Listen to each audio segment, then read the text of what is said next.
Imagine stepping onto the clinical floor, feeling prepared to care for older adults with chronic conditions. Not overwhelmed, but actually confident, knowing what to look for, what to ask. Well, that's what we're aiming for today.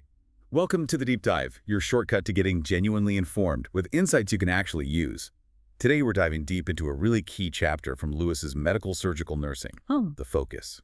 Chronic illness and older adults. This isn't just about textbook facts. We're tailoring this for you, college nursing students, focusing on assessment, management, and that NCLEX way of thinking. We want you to walk away ready to apply this. Exactly. And the core issue here is this rapidly growing older adult population. Their healthcare needs are complex, often tangled together. We're talking function, mobility, nutrition, cognition, even sensory perception. And the family role too, right? Caregiving is huge. Absolutely huge. We can't forget that. So, our mission today is simple. Walk you through the characteristics, the challenges, and the nursing strategies for managing chronic illness in older adults. We want to connect the dots between the what and the why for your nursing practice. Okay, let's start with the foundation. Acute versus chronic illness. We hear these terms all the time, but what's the clear nursing distinction? Right. Think of it like this. Acute illness, it's sudden, usually short, like a cold, the flu, maybe appendicitis. Rapid onset, you treat it, hopefully the person gets back to normal. Quick sprint. Yeah, exactly. But a chronic illness, Yeah. that's a marathon. It's prolonged, often doesn't just go away, and it's rarely completely cured.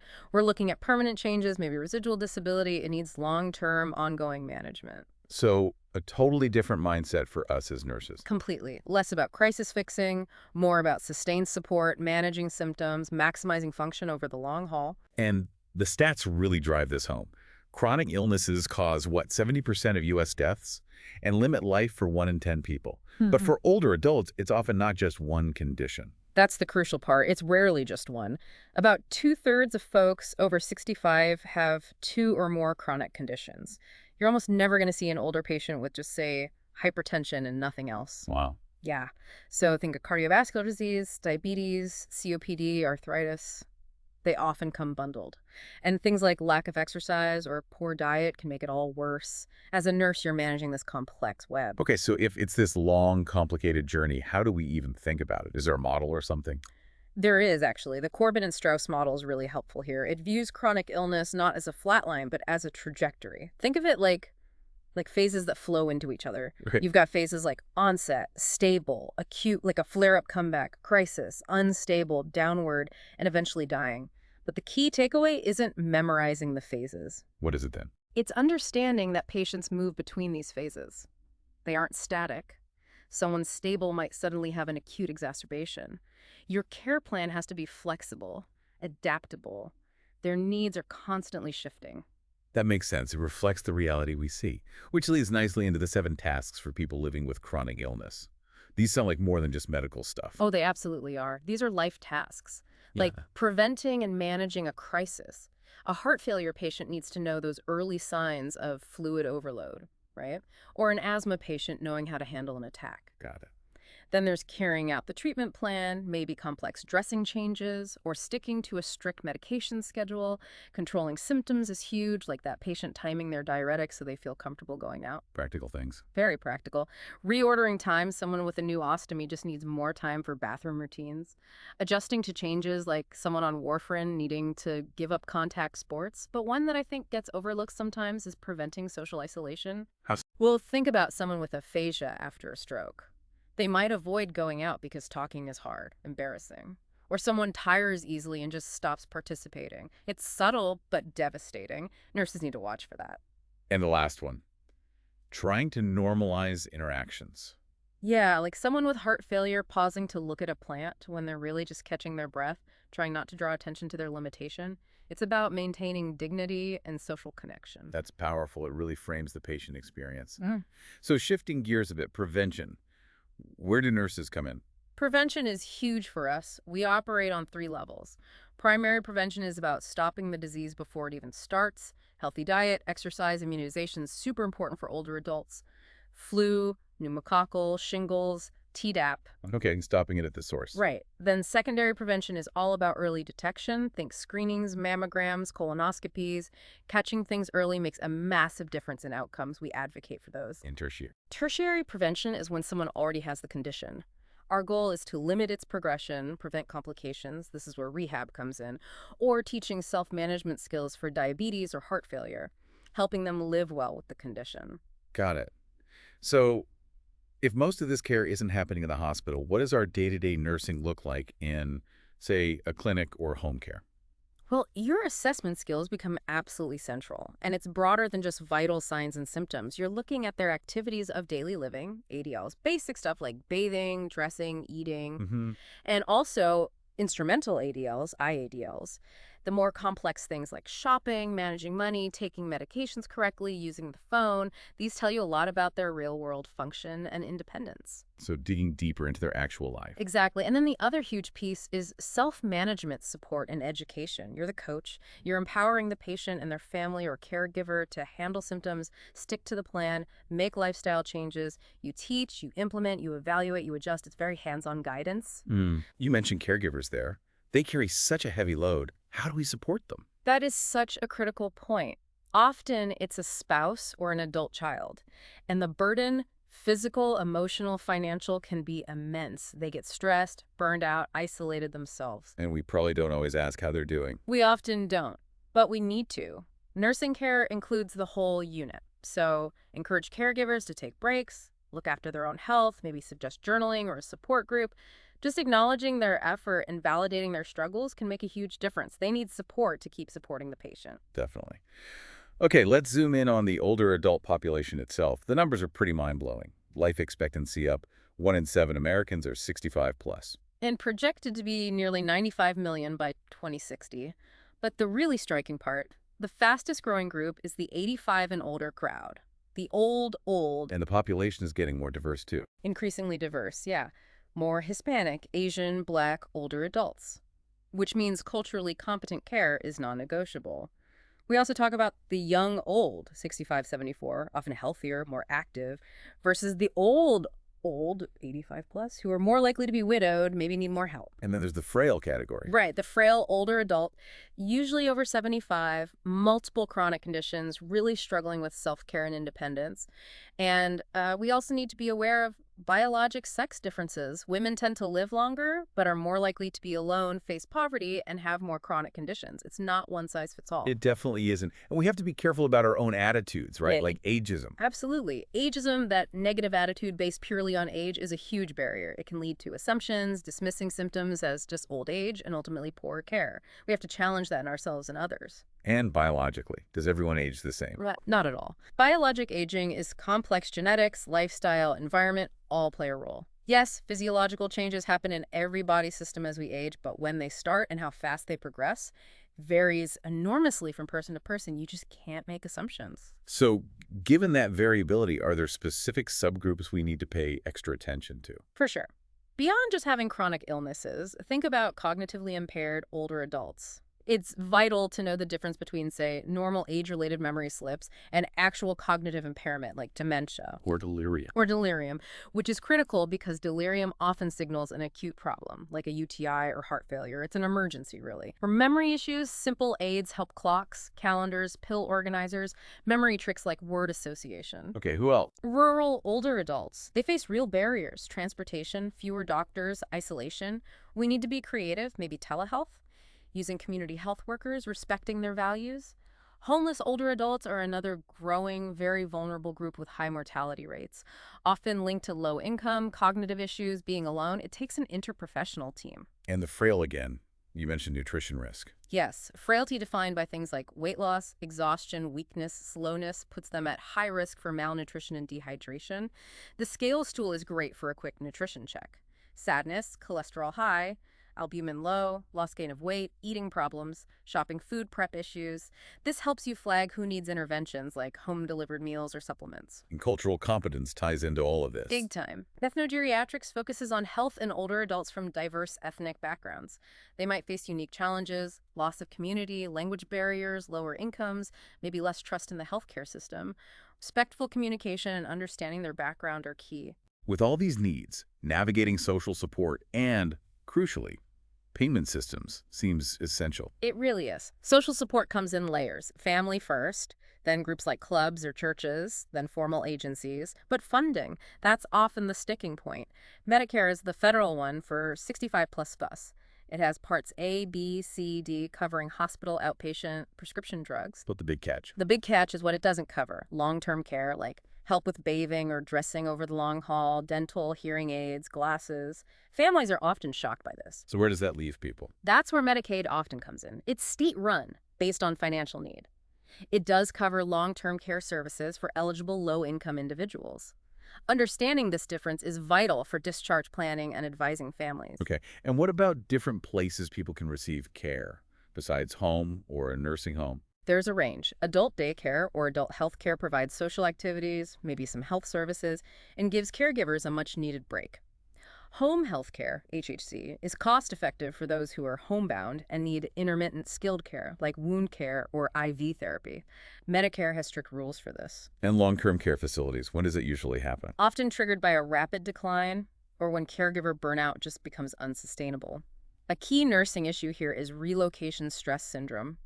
Moving is incredibly stressful. We need to ease that transition, orient them, involve them in decisions, make the new place feel like home as much as possible. Any other models? Yes, PACE programs for all-inclusive care for the elderly.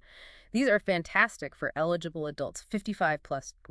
They bundle primary care, therapies, social services, even long-term care, all coordinated. Really aims to keep people in the community. That sounds promising. Our sources also mentioned something newer, the age-friendly health systems, the 4Ms framework. What's that about? The 4Ms. This is a really important framework for guiding care. It simplifies things down to 4 essential elements. What matters, aligning care with the patient's specific health goals and care preferences. What's important to them. Okay, patient-centered. Exactly. Then medication, ensuring medications are necessary, age-friendly, lowest effective dose, not causing harm. Mentation focusing on preventing, identifying, and managing dementia, delirium, and depression.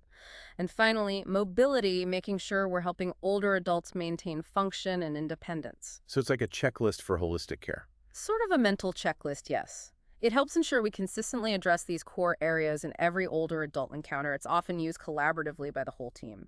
Makes sense. And briefly, legal and ethical issues. Always present. Things like advance directives, living wills, healthcare power of attorney, making sure patient wishes are known and followed. And you'll face ethical dilemmas. Does this patient have capacity to refuse treatment? How do we navigate complex end-of-life decisions? Your job is to be aware, advocate, and use resources like ethics committees when things get thorny. Okay, let's really unpack the nursing management piece. Caring for older adults, gerontologic nursing, it's a specialty for a reason, right?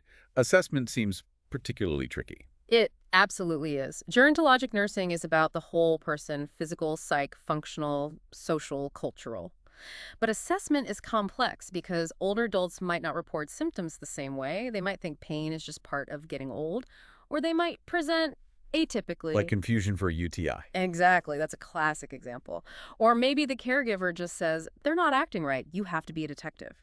And watch out for the cascade disease pattern. Remind us what that is. It's like a domino effect. Maybe starts with insomnia, so they get a sleeping pill that makes them lethargic, maybe a bit delirious. Then they fall, break a hip. Immobility leads to pneumonia or a pressure injury. One thing triggers the next, leading to a downward spiral. Wow. So our assessment can literally stop that cascade. Potentially, yes. Thorough assessment is key. And communication matters. Use simple language, make eye contact, use gentle touch if appropriate. When you do the assessment, make sure they're comfortable, have their glasses, their hearing aids, give them time, don't rush. And talk to the family, too. Definitely. Interview the patient and the family or caregiver, often separately. They might have different perspectives. And for a good initial screen, remember SPICES. Spices. Yep, an acronym. Sleep disorders, problems with eating or feeding, incontinence, new or worsening, confusion, evidence of falls, skin breakdown. If you hit on any of these, it signals a need for deeper investigation. It's a great way to quickly flag common geriatric issues. Okay, spices. Got it. So after that assessment, what about planning and implementing care? Planning involves identifying their strengths, not just problems. Include the patient and caregivers in setting realistic goals. Priorities are often safety, maintaining control, reducing stress. When implementing, you tailor your approach. Maybe use pediatric IV equipment for someone frail. Always prioritize safety gate belts, help with transfers. Use a calm approach, especially if there's cognitive impairment. And weave in health promotion constantly, vaccines, safety checks at home, hydration, exercise, medication reminders. What about when older adults end up in the hospital? That seems like a high-risk time. It is. Common reasons are falls, heart rhythm issues, heart failure, stroke, pneumonia. In the hospital, our focus is on preventing complications of hospitalization, delirium, infections like UTIs, immobility, skin breakdown, falls. Early discharge planning is critical, involving the whole team. And transitions between settings, like hospital to home. Also very high risk. That's where things like the transitional care model, TCM, come in. Specially trained nurses follow high-risk patients across settings, coordinating care, educating, trying to prevent readmissions. If rehabilitation is needed, the goal is always maximizing function, helping them adapt or recover, and fighting that use it or lose it deconditioning. You mentioned safety several times. What are the big risks? Falls are huge, obviously, but also motor vehicle accidents, fires. Their risk is higher because of sensory changes, slower reflexes, maybe medication side effects. They're also more vulnerable to temperature extremes, hypo or hyperthermia, because their thermoregulation isn't as efficient. So practical environmental things help. Big time. Simple things. Colored tape on steps, grab bars in bathrooms, good lighting, removing throw rugs, making sure pathways are clear. If they move to a new place, like assisted living, orienting them thoroughly helps prevent falls and confusion. Okay, let's tackle a really major area, medication use. This seems incredibly complex in older adults. It is probably one of the biggest challenges. The key thing to understand is that normal age-related changes in the liver, kidneys, body water, even brain receptors dramatically alter how drugs are absorbed, distributed, metabolized, and excreted. Meaning drugs tend to hang around longer, their effects can be stronger, and the risk of side effects and toxicity shoots way up. A standard adult dose might be way too much for an older person. And they often take multiple drugs, right? Polypharmacy. Exactly. Polypharmacy is incredibly common. Add in potential issues like poor eyesight, leading to dosage errors, forgetting doses, cost issues, preventing refills, or not understanding why they're taking something. It's a perfect storm for medication errors. So what's our role as nurses? We have to be medication safety champions. Assess their ability to manage meds, cognition, vision, dexterity. Get a complete medication list, including over-the-counters and supplements. Use reminder systems, pill boxes, alarms. Encourage using just one pharmacy. Regularly review their drug list. Are all these really necessary? Advocate for deprescribing non-essential meds. And know about tools like the AGS Beers criteria, which lists potentially inappropriate medications for older adults. That's a huge responsibility. What about mental health, like depression? Crucial point. Depression is not a normal part of aging, but it's common, often underdiagnosed and undertreated in older adults. Suicide rates are actually highest in this age group, particularly older men. We need to screen for it, encourage treatment, and support caregivers who might also be struggling. And restraints, physical or chemical. This is so important. Restraints are a last resort. Always. The focus should be on figuring out why the person is agitated, restless, or trying to get up unsafely. Are they in pain? Confused? Need to use the toilet? Is the environment too noisy? So investigate first. Always investigate first. Address the underlying need. Try alternatives: low beds, floor mats, alarms, sitter, distraction. Restraints can cause serious harm, physical and psychological. They are never for staff convenience or as a substitute for observation, and definitely not proven to prevent falls. Regulations are very strict for a reason. Good reminder. Anything else quick on things like sleep? Just briefly, yeah. Sleep patterns do change with age. Less deep sleep, more nighttime awakenings. It's common, but persistent insomnia needs assessment, just like any other symptom. Okay, so finally, how do we know if our care is actually working? Evaluation. Right. Closing the loop. We evaluate based on the goals we set. Is their function improving or being maintained? Are their symptoms better managed? Crucially, what's their quality of life? Ask, is there a positive change? Does the patient feel better? Is the plan helping them and their family? Can we document that improvement? That tells us if we're on the right track. Wow. Okay, that was an incredibly thorough deep dive. So many critical points for our nursing students listening. Let's recap the absolute must-knows. Chronic illness is dynamic, often multiple conditions, requiring flexible care. Your assessment has to be comprehensive. Use tools like the 4Ms and SPICEs. Look for atypical presentations. Definitely. And medication management is high risk. Understand the physiological changes. Watch for polypharmacy, use tools like Beer's criteria, support those caregivers, they're essential, and always challenge ageism and advocate for restraint alternatives. Fantastic. So much practical wisdom there. And maybe a final thought for you listening: caring for older adults with chronic conditions. It's not just about tasks and symptoms. It's about finding out what matters to them, protecting their dignity, and helping them stay as independent as possible. Think about how you can use this knowledge to really make a difference in their lives. The perfect closing thought. Thank you so much for sharing all that expertise today.